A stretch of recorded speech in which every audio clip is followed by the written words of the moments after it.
Abusia so ka Shatta Wale girlfriend we eye Maali J be 4 months 5 months nie ena ne ho nsem eba yese wonyem 7 months na be emre kakra nie Ghana fo ete ne nka che na ne ho nsem ena ye ba behwe ewo sa show yi eso na mesramo before say ye be call Maali ensam so no wahu yen hye yensem na se emfiri yen brei akachi me pamchao yentie some interesting story bia yen brei waka about anwanwasem bia esi ye yentie mbra ye ba ye beba behwe Shatta Wale ni nipa Maali J de ekoso ewe nakachi yendi kan entie yen brei embrantentem Abante bi ne yire eba pharmacy shop kese ewe ye area on beto aduru in fact oba no ena no yare na on beto aduru oba no mu hu say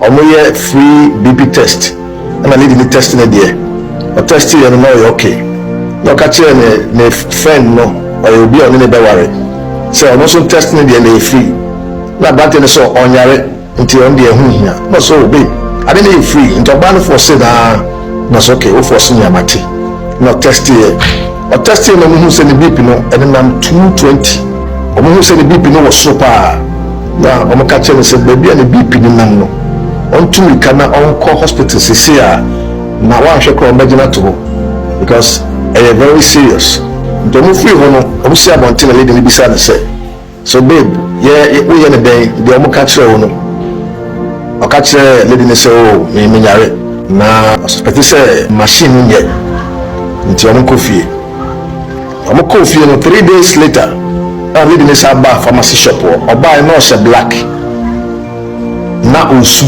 yon bisa nsa de amokra no mon kai no na o try ni pa kon ye no se me na me friend ba ha na on person be test we na ana mu hu no yon bisa nsa de so my friend no wakam enme e ba no say so on so aso na pa o ya na dia no twa hwe o ko hospital no so da bi wan ko o so nyare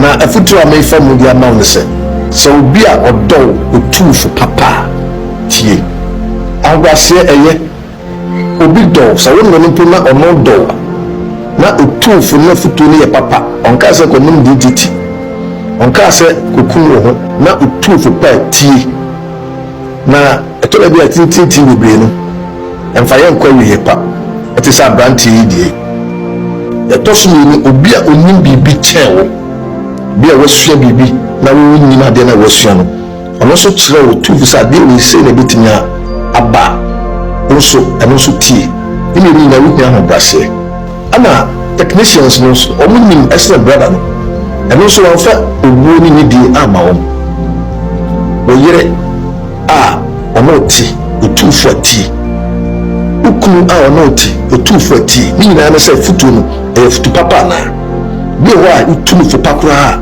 wa twatme so wa heya na wa ma wa brabo agija nti obi a odo etufu pa fa o doctor etufu a fa o sofu so etufu na ye futu papa fa penimu bia woni meti o papa o maame na otufu na ye futu papa fa o me emre ho ase pende bie no ye nyincha ye be na che ye kankro yeshua yiyedi ewo ya ho brase afenso yesu so ofre wa bra iso odo echen obia wonu wasase so nti wa ma wakoma ye diache wo ho ase afa wo ma ibade na odo wiye ibade kan yi na ho ewo yesu di no abusia eya asem wo obekomu nsu no sofo bi na okan yanko beje adi o enso on say a doctor's machine kan ye no na wo ye ne ho gagai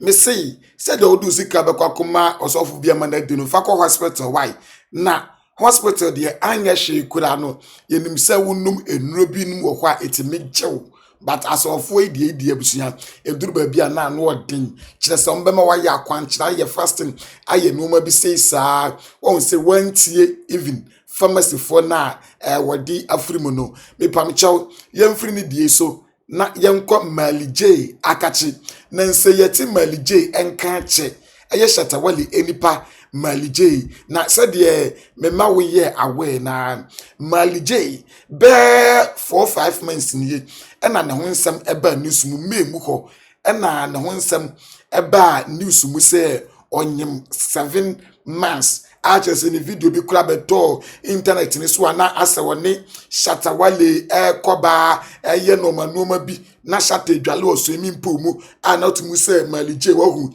na funo apie kakra den time na busia fiti satam ni ba nyina yente Maali J enka do Maali J eba social media no no a ni pages ya na wo post ni woma ede fa honom de chen say ni pages ahodo ni nyina so no eyade say wo post biem na me pam chew yen hwe sa video we embra ye ba ye be hwe de ekonyi Maali oba papa bi oba brefo akono ba that this year Ghana goodie when you say ya feel pa ye draw style bia ya feel yes now pa wate and sagun sayem kotoje fam and na tetremada abodwe emoja guso edi emo afesane ne ayaka ne say blawate na ya feel na ye baby no so walandi amaye hu na ye mana faaba na ya fe no ma ye hu sakaka ne say ye guso aye twen abusia we aye kire say video bi a Maali ni fansefo aye ede abre Maali a wo mu demande se Maali ede ne ho ebeba ba kire wo mu because o mu se o mu afi Maali ane ne banana wonyem no but this time the abusia ya de se bibi emeti bayre ahumemu dia ebia wawo na se wo yawo yenyanya info bia sa se wawo ana se efa na wo but de na yenim ane se be 4 months nie na wonyem 7 months achese nyina nso yenim se nipa enyem na months abros 10 months what you say yes enti so far we ane de ekosto awani side ya ne friends request say Shatta Wale ena wode no asia obeyi no apie amamu nyina ye den akoni bi me pam chaw yanko wunia eso eye Kevin Taylor yes na chese ye ko politics mu ani me pam chaw yentie ensem ya Kevin Taylor so ede ababetumu ene wo mu a wakeka na adwen ede akire wo mu ofui. Now the breaking news, gigim, breaking news. Sir, yes, ya bank bi wo Ghana ya tongo. Ani, omo se bank bi e wo Ghana, omo agemu na yentie. Now breaking news in Ghana say bank e wo Ghana for save wo ho. The government of Ghana aton. Listen to me. The government of Ghana, they have sold Ghana Bank. Now they have sold the bank to wine. When did they do that? What I can tell you today, few days or few weeks to come, they will come and tell you in a very diplomatic way. But that banking clean up from here, this government through Baumia, Oforiata, and Addison, they are trying to clean their asses. But what a bank that belongs to Ghana has been sold, and yet is being sold. It has been sold. If you have money in these banks, and this bank I'm about to mention, tomorrow go and take your money. See, say, oh, sikada any this bank I'm about to mention. Ochina ko you sika. Na ye town bank na ma broni. E Baumia and the MPP say banking and clean up from here, it was supposed to save the banks and make the banks resolute and make the bank very, very resolute to be in Ghanaian market to work for the people. I don't think say banking closure say adi better results by and committee and coming cancer say omaton. They have sold the bank to some Switzerland abrofo no maton bank na momo. Omobaba na nsia beka chem say sa bank no maton. And the name of the bank is this bank. Egigim. CBG, Consolidated Bank Ghana Limited. The NPP government, they have sold it. CBG nina they have sold the bank to some Swiss business company. The bank is going to come and take over a year CBG. They are going to own it. They have sold it. It does not belong to you again. Now these are a year. Let me minimize this. These are the banks are MPP for power. Almost say almost banking cleanup. You remember these banks and almost say they have done what? They have merged all of them, and that they have merged them. Bank of Ghana say waka banks when you now boom audited bank bako. Ediama Ghana into CBG is a fully owned banker. It is fully owned by Ghanaians. A Ghana for bank. Construction Bank omuguno omo merge. The Beige Bank, the Royal Bank, Unibank and Sovereign Bank. Almost banks we nyina no mo buy the no mo dwuma di omo di no enko enim. Into omo kan mo nyina bomu omo no mo kan say a measure. And omo de say CBG. As I speak to you, they have sold it. Billions they have shared the money. Next week, next 2 weeks, next 3 weeks, they are going to come tell you so my tongue in a different language. In a different language. So when you go back into records, now could see in Sama Bank of Ghana, Ekafa the decision they took to do the banking cleanup now. This is what they actually said. Mami Enchel Bibi Muncho. Nami Mauncho said these people are criminals. The banking closure now it was a lie. Now, so we read a year. Government establishes new indigenous bank. Bank of Ghana revokes licenses of 5 banks and appoints receiver in respect of their assets and liabilities. Bank of Ghana say sa bank ro sizi ni no jomo japade ni nyina e no de te bank bako into omo sika nyina e kai no okani nyina bomu no de te CBG a be ye Ghana dia. Into ready a point A now. What has happened to Unibank Ghana Limited, the Royal Bank Limited, Beige Bank Limited, Sovereign Bank Limited, and Construction Bank Limited? This was the answer Bank of Ghana gave. The Bank of Ghana has revoked the banking licenses of these 5 banks and has appointed a receiver over their assets and liabilities. Deposits and selected assets and liabilities of these banks have been acquired and assumed by a new bank, Consolidated Bank Ghana Limited. All deposits of the 5 banks are safe. Listen, all deposits of 5 banks are safe and have been transferred to the Consolidated Bank.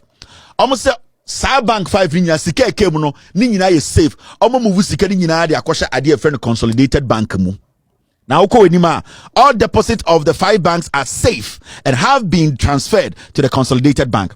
Customers can carry out their businesses as usual at their respective banks, which will now become branches of Consolidated Bank. All staff of these banks will become staff of Consolidated Bank. Board of directors and shareholders of these banks no longer have any roles. Bank of Ghana catcher said, "Sa 5 banks we the nyina ka boom aye the Consolidated Bank. Sika na ehye sa 5 banks ni nyina no. Sa sika no de akohyem ne friend Consolidated Bank. In say time a ye sa de we no. Sa ukọ na sa ukọ bank bi ti say.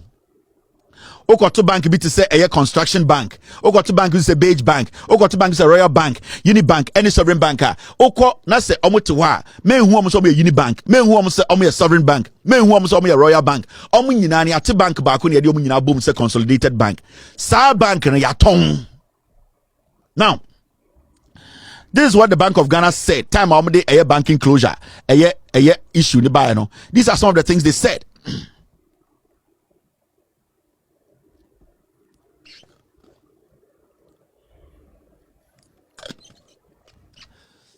Does government of Ghana intend to own Consolidated Bank Limited forever?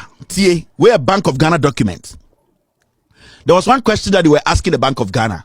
Does government of Ghana intend to own Consolidated Bank Ghana Limited forever?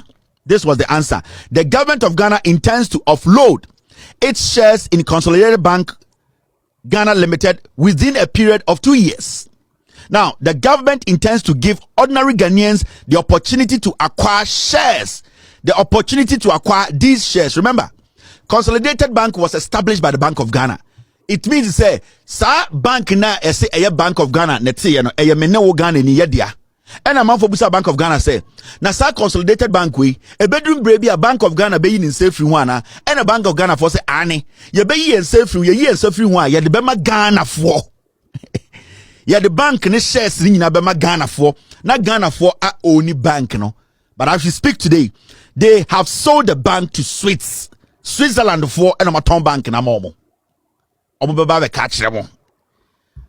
Abusia na kyerɛ sɛ Ghana de asɛm o sesi omoton bibia obekom ne nyina kromaton yen je sɛ ebia nipa omoton yen ama no onyanya tam emesesa yen emfa yen koye de ode yekoye den ode yekoye seso segio sɛ de enyu papa bi bɛse wɔse aborɔfo no mfa excavators emedwiri yen nyina na yen dane fertilizer emasase no enti abusia so far we ene de etwa egu amefa wo ensi ahasi